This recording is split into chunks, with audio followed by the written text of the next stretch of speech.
Hey guys, welcome back to the Heads Project. I'm John Ortolaza, and I'm going to be talking about The Conjuring 2. We are in the lead up to The Conjuring, The Devil Made Me Do It, or The Conjuring 3, whatever you want to call it. I did my review on the first Conjuring from 2013. You should go check out that video. But here, let's talk about the sequel. As I mentioned in my other review, I'm not a big fan of horror movies. I've seen a handful of them. I've seen Quiet Place, Hereditary, Lights Out, Don't Breathe, Brightburn. I've seen very recent ones, and I've seen The Evil Dead.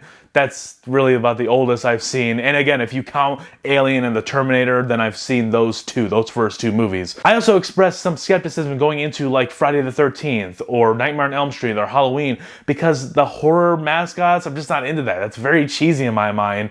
And they kinda did that a little bit in this movie. The first Conjuring opens up with a little Annabelle sequence, and I thought, oh, this is gonna be about Annabelle. Thankfully it wasn't. They kind of deviated from that. She was in the glass case the whole movie.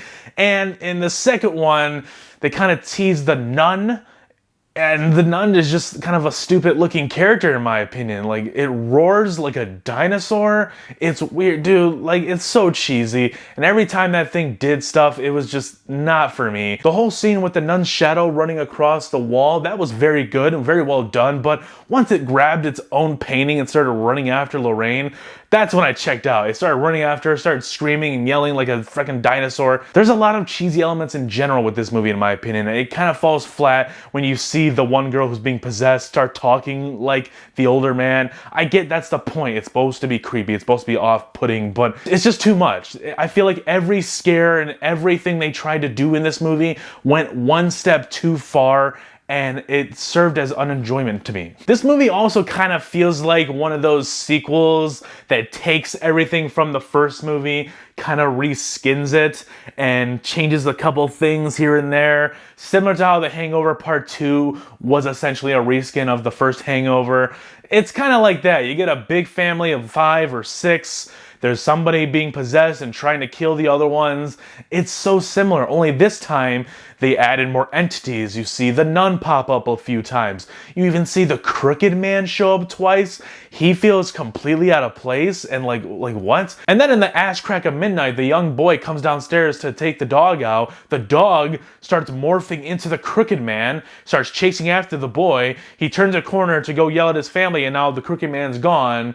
And then the girl pops up behind the wall, starts talking like the crooked man, but I thought she was possessed by the old guy.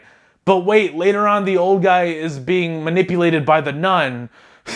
It's just so many layers to this scare. It becomes convoluted to me. This whole family's case you can get behind. It's not that hard to get behind. You do feel for them, but I can't help but feel like it's a bit of an obligation for Ed and Lorraine Warren to come all the way to a different country just to help these people out. It feels like an obligation, and they kind of feel like it's an obligation in my opinion. Of course, Lorraine feels bad for the children, feels for them, especially for the one who's being tormented by the old man, who's being ultimately tormented by the nun, who Lorraine had a run-in with earlier on in the movie. There's just so much going on. It's too much. There's just certain aspects with the script in this movie that felt like it went too crazy, whereas the first movie felt more grounded with the mother being possessed. There really wasn't an entity besides that one old lady who creeped up in a scene or 2 or 3 scenes, and she was only there for a few seconds. She didn't creep around. She didn't start roaring at Lorraine. I will say what I really like about this movie though, and what I really do appreciate about it, is it's doubling down on the relationship between Ed and Lorraine Warren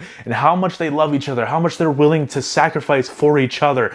That was really sweet, and I was surprised by that relationship being explored so in depth for this film. It was way more than what they did in the first film, and I do appreciate it because I really do like these characters. I feel for them and I want them to succeed, even though I felt like they felt that this case was an obligation, because they even said in the beginning of the movie that they wanted to take a break because they know this is putting a physical toll on Lorraine, because Lorraine kind of gets connected with the demonic presences. It's weird. It's kind of cool. I kind of like it. I like that dynamic slowly building up to something more darker that we might see in the third film. This movie kind of just felt like it was setting up the other Conjuring universe films, like The Nun, which we already got. The Crooked Man is about a few years away, and the Annabelle films that were going on around this time. I still can't believe they made 3 Annabelle films. 3 films about a stupid doll.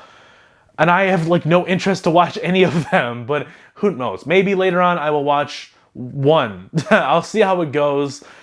I'm not really interested. After getting a little tease of what the nun is capable of in this movie, I'm not invested in that. The Crooked Man is just a little bit interesting. He looks a little cool, but other than that, I'm still not into these mascots of horror. They don't appeal to me.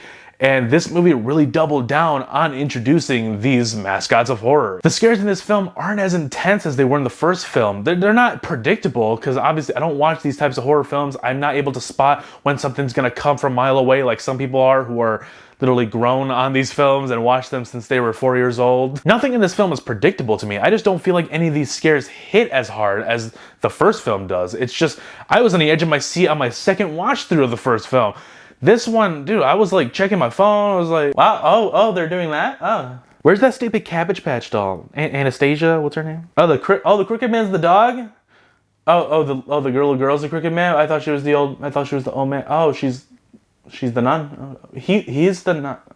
Why is the nun here? She's roaring at me. I don't know how you guys feel about this sequel. I just didn't think it lived up to the scares and the intensity of the first film. The first film is a very well done film. This is still very well done. In terms of filmmaking, I still think the cinematography is well intact. All of the sound design in here and the first movie, they're excellent. They're freaking awesome. But it's just the story and what they decided to introduce in this film that really fell flat for me. It just didn't work, flat out didn't work. I like realistic horror. When you start to throw in all these characters at once, because we didn't get really any of these characters. There were hints of the Crooked Man, the Nun, and Annabelle in the first film, but you don't just outright see them. So for the sequel to just throw them all at you, it was too much. That is going to be my review for The Conjuring 2. Let me know down below, what did you think of the film? Have you gotten a chance to check it out? Are you a fan of The Conjuring films or The Conjuring universe as a whole? Let me know your thoughts on Annabelle or The Nun or the Curse of La Llorona. I know that's one of them.